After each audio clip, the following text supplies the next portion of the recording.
Okay, so we're going to keep a City of Traders, Mana Vault, Blood Pet, Exhume, Sacrifice, Lion's Eye Diamond, and Fleshwrither. Let's play it out. Our top deck is going to be an Ancient Tomb. I will still choose to play the City of Traders here because the line that we're going for is going to be quite life intensive. So the 2 life from Ancient Tomb probably will matter. We'll cast Mana Vault and follow that up with Crick down to 34. Pay 2 life, cast a Blood Pet. We'll sacrifice the Blood Pet and pay 2 more life for an Exhume. Holding priority on the Exhume, we'll put a sacrifice on the stack, sacrificing Crick as cost, generating us 7 black mana. Exhume's great because it doesn't target, so we'll be able to choose Crick on resolution of Exhume to put him back into play. Now we'll go through with our Fleshwrither line. Down to 24, cast Fleshwrither. Then we can put an activation down to 20, Transfiguring Fleshwrither into Necrotic Ooze from our deck. From there, we can go through with another down to 16, Transfigure Necrotic Ooze, because it has all of the activated abilities of all creatures in our graveyard, into a Balthor the Defiled.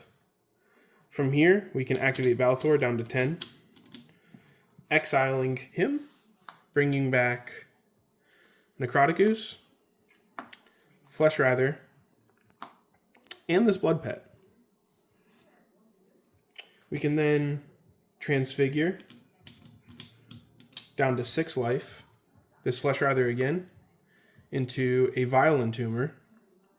And then the Vile Entomber ETB can find us a Razaketh to put into our graveyard. Now, because Necrotic Ooze has all of the activated abilities of all creatures in our graveyard, now Necrotic Ooze has the activated ability of Razaketh as well. So we can go through and pay 2 life and sacrifice this Vile Entomber to find a Scourge Familiar to our hand.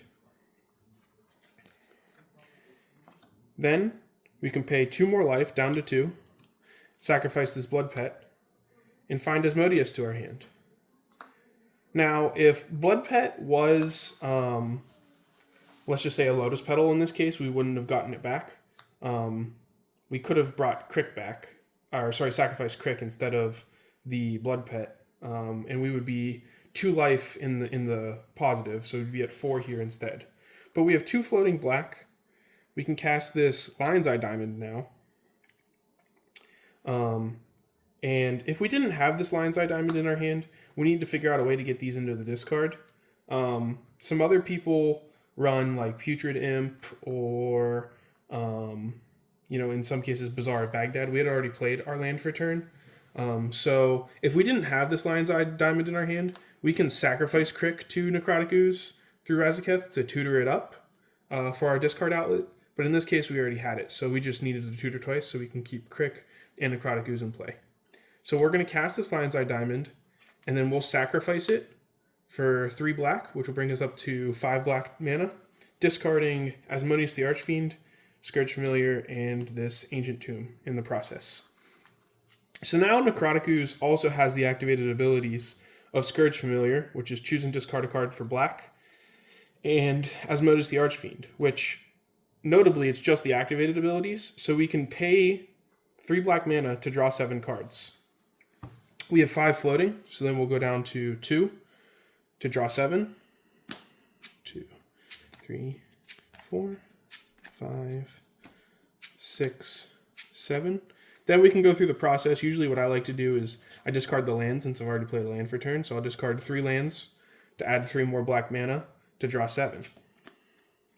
2, 3, 4, 5, 6, 7. All right, so this is kind of perfect. We have Grave Merchant of Asphodel now. So the easiest thing that you can do to avoid being, Mindbreak trapped or anything like that. Granted, Mindbreak Trap would have already been online by now. But if you're doing this in partiality or later in the game, you can avoid doing Mindbreak Trap shenanigans by never putting Grey Merchant of Asphodel in the stack by casting him, by just, drawing through your deck and getting through Chainer. In this case, I am going to cast him just to make it quicker. So we'll discard 3, and we have 2 more floating black here, and we'll cast Gary. We'll have a Gary ETB on the stack, which is 2, 4, 5, 6, 7. So we'll drain our opponents for 7, and we'll gain 21. So we'll be at 23. Then we can pay 2 life, sacrifice Grey Merchant of Asphodel, and search our deck for Chainer, which should be in here somewhere. Here we go. Chainer will go to our hand, and we can just discard Chainer for a black mana because of Scourge Familiar. We can discard 2 more to generate, our first 3 black mana.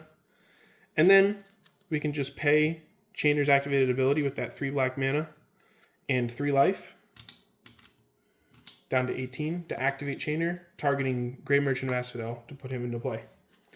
Now at this point, it's all activated abilities because we'll pay 2 life after Gary's ETB to sacrifice him, get a card from our deck. It really doesn't matter. We can just keep going from the top here. And then paying 9 life because we have Crick in play to just put Grey Merchant of Asphodel back into play, draining the table, gaining you a bunch of life, and, winning the game.